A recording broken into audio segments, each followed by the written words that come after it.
Salut tout le monde, bienvenue à mon espace zen, mon vidéo numéro 3. Alors, j'aimerais commencer par envoyer vraiment une vague d'amour, d'énergie positive à tous ceux qui ont été atteints, qui ont été affectés par la tornade à la chute. Donc, profitez de cet événement-là pour vous rassembler en famille et proches. Vous allez voir, ça va être plus facile de passer à travers comme ça, bien entouré, avec de l'amour, de personnes, de gens que vous aimez. Alors c'est ça, je vous envoie vraiment plein d'énergie positive, puis je pense à vous.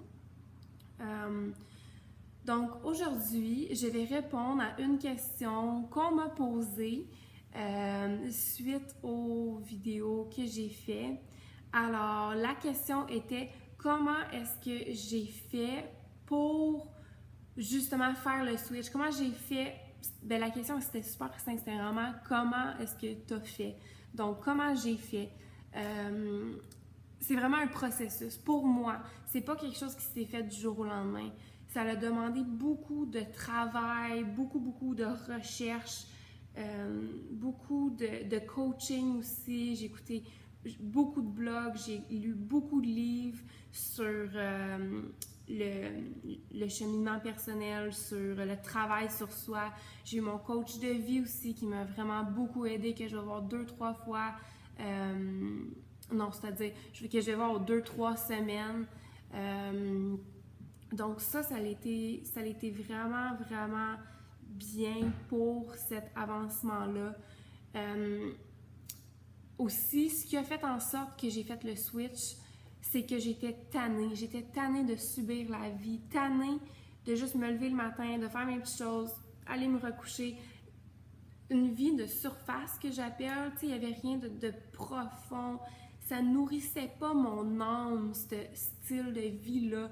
Donc, c'est là que j'ai fait mes recherches, puis que j'ai étudié là-dessus, tu sais, j'ai lu des livres, puis c'est ça, ça a commencé à m'ouvrir un autre regard sur la vie, sur les gens.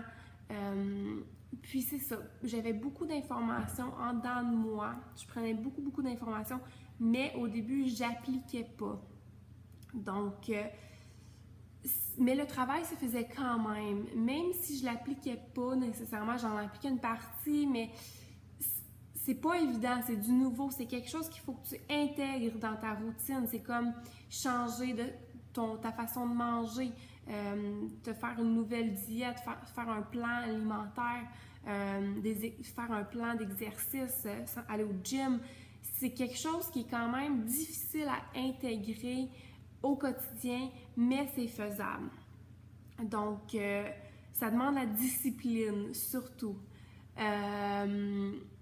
Première étape, je vous dirais que c'était de me pardonner. Donc ça, c'est quelque chose que j'ai stagné longtemps là-dessus. Me pardonner, m'envoyer de l'amour à moi pour ensuite pouvoir pardonner les autres. C'est pas quelque chose qui est facile à faire parce que c'est comme dans les premières étapes du cheminement personnel. Puis c'est là que souvent le monde va arrêter, se décourager. C'est vraiment de piler sur son orgueil, son ego, puis dire « Ok, j'ai agi comme ça. Aujourd'hui, avec ce que je connais, j'agirais plus comme ça, mais avec le bagage que j'avais à ce moment-là, c'est ça que je pensais que c'était la bonne chose ou c'est simplement ça que j'ai fait. Donc aujourd'hui, je me pardonne parce que si ça n'avait pas été là, je serais pas ici aujourd'hui. Alors ça, c'est vraiment important. Moi, je me dis presque à chaque jour, si j'avais pas fait ça, je serais pas ici. Si ça serait pas passé comme ça, je serais pas ici. J'aurais pas rencontré mon chum, je serais pas en train de faire ces vidéos-là qui nourrissent tellement mon âme. Donc, c'est important. Ça, c'est quelque chose, une phrase que vous pouvez vous répéter quotidiennement pour passer à travers de ça. Puis, c'est que chaque événement ou chaque chose qui s'est passée dans le passé était parfait pour mon apprentissage de la personne ou mon apprentissage d'aujourd'hui, la personne que je suis devenue. Donc ça, c'est vraiment, si vous répétez ça constamment chaque jour, c'est vraiment quelque chose qui va vous aider. Ensuite, trouver un équilibre. Trouver un équilibre, ça a été excessivement difficile pour moi parce que je suis une personne extrémiste. Donc dans tout, je fais à l'extrême. Dans tout, fait que pour moi, c'était vraiment un gros challenge. Puis j'ai eu une expérience que je partageais avec vous récemment. Puis je trouve que ça décrit tellement bien ce que c'est. Puis c'est ça, dans le fond, mon expérience, c'était de surfer en arrière d'un bateau du wake surf ou surfer en arrière d'un bateau là, de surf. Fait que le but dans ça, c'est de lâcher la corde puis trouver vraiment ton sweet spot sur la vague. Fait que ça fait comme des tourbillons, puis ça te ramène. Faut que tu trouves ce spot-là qui va tout le temps te ramener pour que tu continues à suivre le bateau. Puis même si les gens t'expliquent, c'est sûr que ça va te guider, mais il faut que tu le fasses puis que tu le ressentes par toi-même.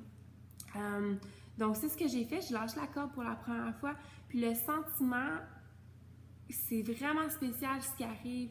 T'as ton transfert de poids qui joue là-dedans. Il faut que tu sois concentré. Dès que tu es distraite, oups, tu peux perdre ta vague. Il va y avoir d'autres bateaux qui vont venir te faire des vagues, puis là, tu vas perdre encore ce spot-là. Mais plus ça va, plus que tu vas donner meilleur en meilleur, puis plus que ça va se faire automatique. Donc, c'est correct de tomber, de sortir de ta vague, puis que tu remontes, puis tu repars, puis tu recommences. Ça, c'est vraiment important de savoir. C'est pas quelque chose qui se fait du jour au lendemain. Mais moi, aujourd'hui, je perds ma vague, puis là, oups, ok, je reviens. Mais au moins, c'est d'être dans sa conscience, de savoir qu'est-ce qui a causé ça, qu'est-ce qui a fait ça. C'est-tu parce qu'il y a un autre bateau qui est arrivé puis qui m'a fait de la grosse vague, puis là, je savais pas comment gérer ça. Fait que c'est de prendre un recul, analyser comment faire pour remonter sur ta planche, puis comment faire pour rester plus concentrée, rester plus présente, pour pas justement que les choses de l'environnement ou d'autres personnes viennent affecter ton équilibre. C'est toi qui devrais être en contrôle de ça. Fait que ça, c'est quelque chose que c'est quand même assez difficile à maîtriser, mais c'est faisable avec la pratique. Donc, c'est de ne pas se décourager.